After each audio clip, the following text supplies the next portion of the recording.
Prince Louis has been quietly pulled from school after a private breakdown inside the royal home. The country froze when Buckingham Palace released a statement that no one saw coming. It wasn't about King Charles III. It wasn't about Catherine, Princess of Wales. It was about 7-year-old Prince Louis of Wales. Why would the palace issue such an emotionally weighted message about the fourth in line to the throne? And why now, after months of carefully managed silence surrounding royal health crises? Within minutes, major networks cut into programming. Royal correspondents, usually measured and composed, spoke with visible hesitation. The wording was different this time. It acknowledged a personal matter involving Prince Louis and thanked the public for its understanding and compassion. That tone alone was historic.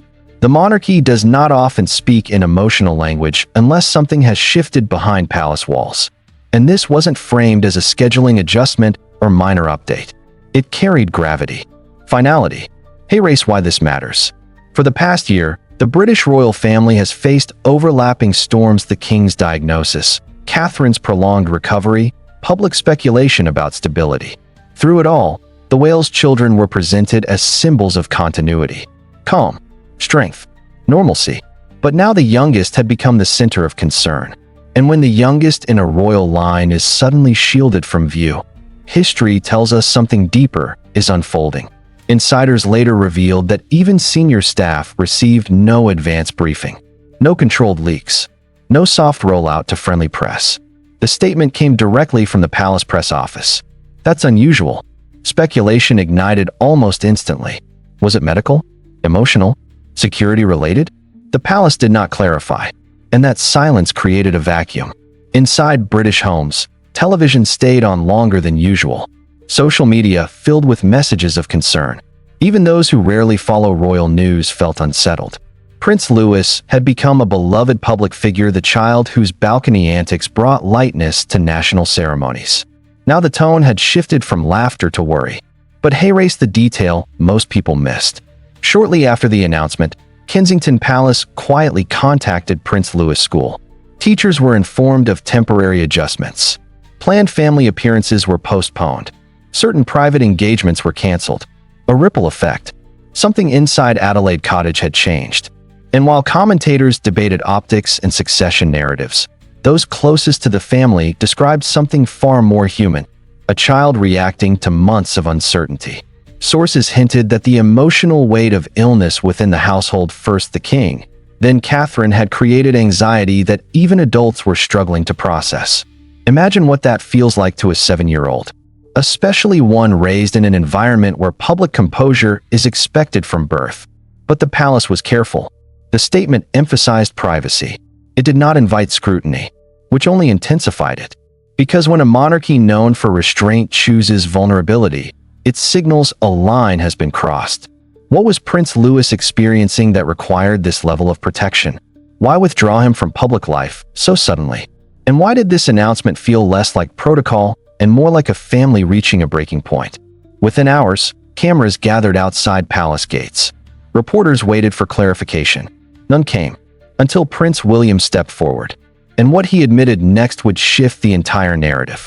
When Prince William, Prince of Wales, stepped forward, there was no grand podium, no ceremonial backdrop, just a father standing before cameras that had already decided this was a constitutional story, when in reality, it was deeply personal.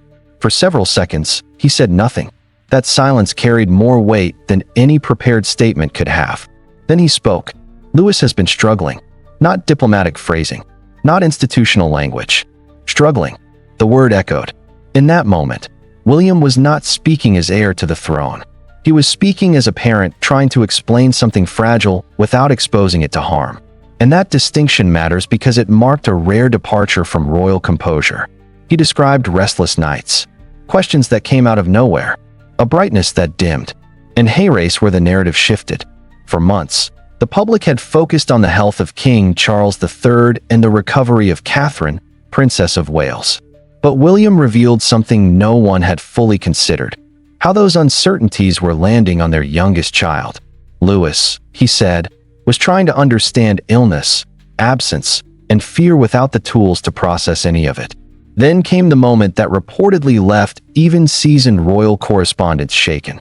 William repeated a question Lewis had asked him in a quiet moment. Is Mummy going to leave like Grandpa? 8 words. And suddenly, this was no longer a story about succession lines or palace image. It was about a child confronting the concept of loss.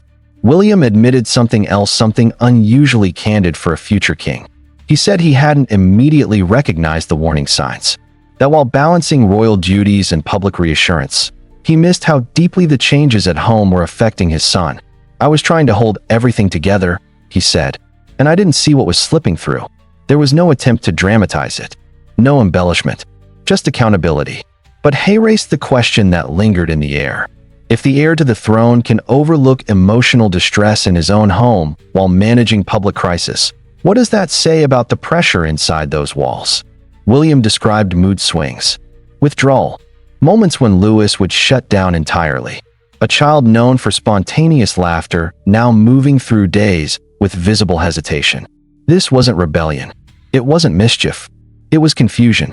And William made a direct appeal, not as a royal directive, but as a father asking for restraint. He asked the media to treat Lewis with the same compassion they had extended during Catherine's recovery. He emphasized one line that cut through everything. He's just a boy. That sentence reframed the entire situation. Because behind every public appearance, behind every balcony wave, is a child navigating circumstances he didn't choose. But as William stepped back from the microphones, one question remained unanswered. If things had reached the point of a public acknowledgement, what had happened privately that forced this admission? Because what was unfolding inside Adelaide Cottage wasn't simply emotional strain. It was building toward a decision. And that decision would change Lewis' daily life almost overnight. No, it is very important to me, and I hope we'll be able to have a happy family ourselves, because it's been they've been great over the years, helping me with difficult times, and we see a lot of each other, and they're very, very dear to me. For weeks, the Wales household tried to maintain normalcy. Morning routines continued. School uniforms were pressed. Public appearances were carefully timed to project steadiness. From the outside, the image held. Smiles during walkabouts. Controlled photo releases. A family weathering difficulty with dignity. But inside Adelaide Cottage, something quieter was unfolding. According to individuals familiar with the situation, Prince Louis teachers had begun noticing subtle changes. The child once known for energy and spontaneous humor had grown unusually reserved. Participation dipped. Focus drifted. He seemed distracted by something far beyond classroom walls. At first, it was attributed to change. Children react differently to family stress. That's natural. But then came the moment insiders describe as the tipping point.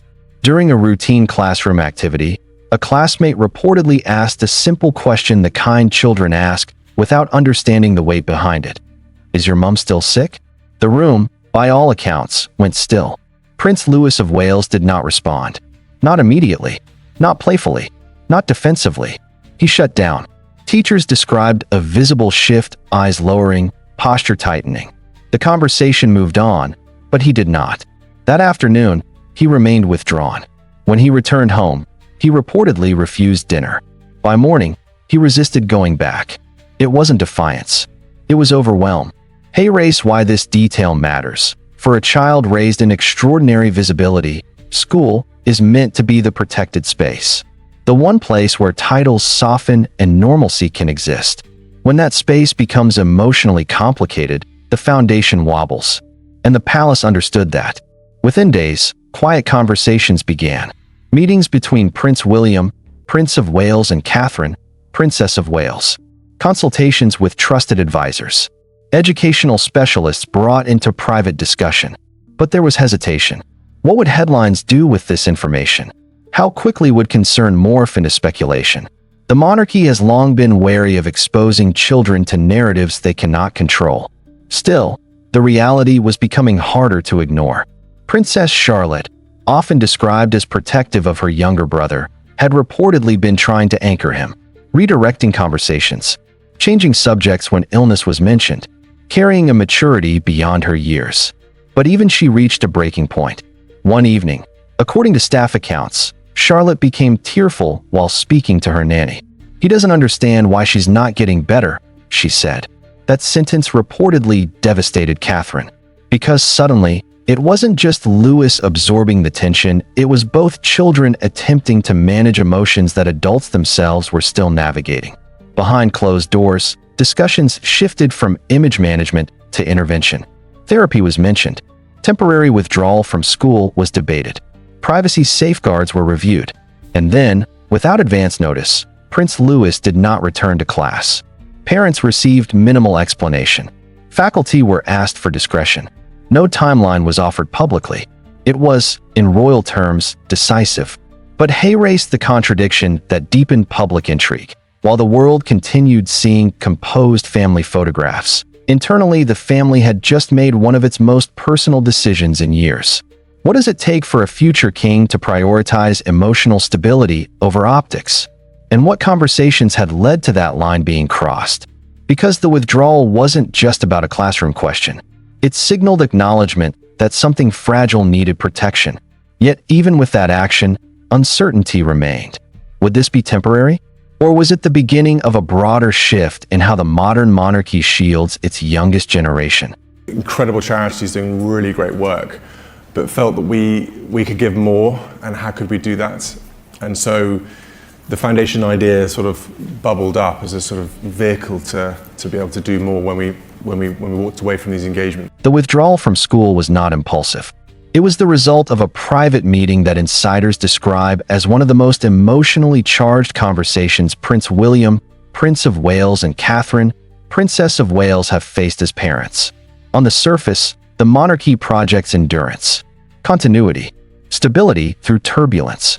But inside Adelaide Cottage, the discussion was not about optics, it was about a 7-year-old boy who no longer felt safe in what was supposed to be his most normal environment. Educational advisors reportedly presented options: reduced hours, private tutoring, structured counseling support. None of it was dramatic. None of it unprecedented. But for a royal family historically cautious about revealing emotional vulnerability, even quiet intervention carries symbolic weight. Hay erased the tension.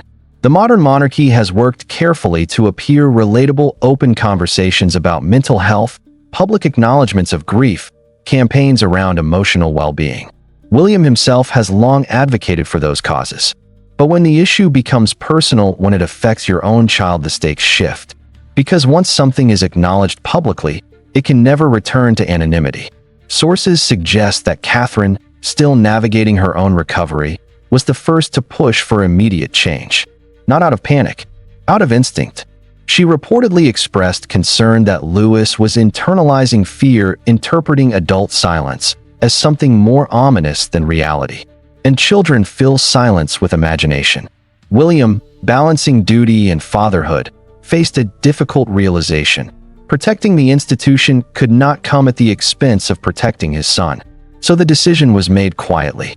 Prince Louis would step back. No timetable, no detailed explanation, just space. But Hay erased the question that lingers beneath the surface. Is this simply a temporary pause, or is it a signal of generational change within the royal household? Because historically, royal children were expected to adapt, to absorb scrutiny, to withstand pressure without visible strain. This moment challenges that legacy. It suggests that emotional well-being may now outweigh traditional expectations of composure. And that shift, if sustained, would mark one of the most subtle yet significant evolutions in modern monarchy. There's another layer few have discussed. By speaking publicly about Louis' struggle, William reframed vulnerability as strength. He didn't wait for tabloids to speculate. He controlled the narrative before rumor could define it. But control is never absolute. The world continues watching. Analysts debate long-term impact. Commentators ask whether increased transparency invites greater intrusion. Inside the palace, however, the focus appears narrower. Restore routine, rebuild confidence, allow childhood to resume without the echo of adult crisis. Yet uncertainty remains. Will Louis return to school quietly? Will this period shape how he views public life in the years ahead? And how will this chapter influence how the next generation of royals is raised under scrutiny? Because sometimes the most consequential royal decisions aren't constitutional. They're parental. And this one may echo longer than anyone expected. This story was never just about a temporary school withdrawal. It was about what happens when public duty collides with private fear, when the image of resilience meets the reality of childhood vulnerability. For years, the British monarchy has navigated crisis through controlled messaging and careful appearances.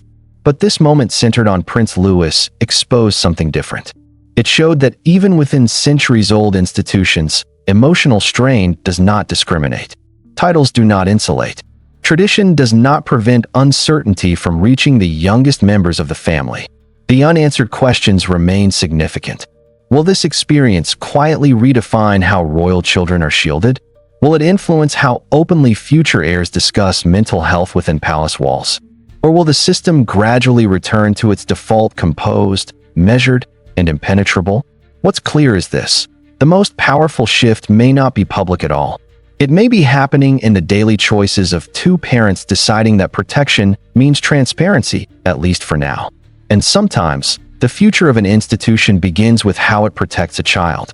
If you enjoy in-depth coverage of the stories shaping celebrity culture and entertainment, don't forget to like, comment, and subscribe to stay connected for the next big story.